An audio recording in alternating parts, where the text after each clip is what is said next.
Share করছি আমাদের এখানে পূর্ব বর্ধমান জেলার জামালপুরের গুরুরাজের মন্দিরের কিছু কাহিনী।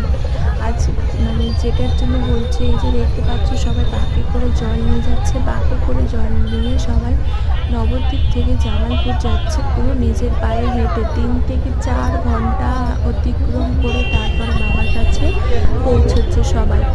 তো এই যে দেখতে পাচ্ছ না কি সুন্দর বাঁকে করে জল নিয়ে যাচ্ছে, দেখছো?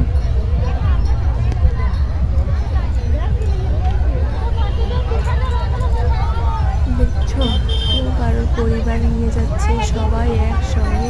আর আমরা রাত্রিবেলায় গেছি এখানে দেখতে, মানে আমাদের এখান থেকে বাজারে 5 মিনিট লাগে, তো সেখানে গেছি আমরা দেখতে। আর এখানকার একটা গুরুত্বপূর্ণ কথা তোমাদের শেয়ার করছি।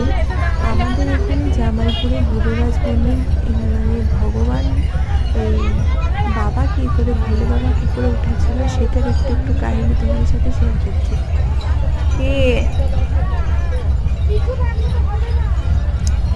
একটি রাখাল গরু চড়াতে, দেখো চন্দন, আর আমাদের বাবা দেখো পলাই, এই রাখালটা গরু চড়াতে দেখলাম যে তার গরুটি কোথায় যেন দীপ দেখো চলে গেল, কোথায় গিয়ে সেখানে ও দেখতে পাইনি। কোথায় যায়, তো রাখালটি গরুটির পিছনে দীপ, চন্দন, পলাই সবাই আছে। এইটাই নিল এবার হেবলো।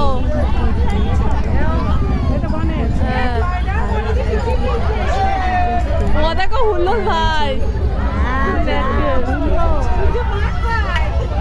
দেখছুটে কে এরা কেন ই করে দিচ্ছে।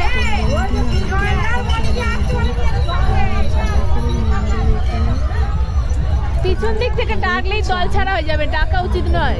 নিজেটা বাবার জন্য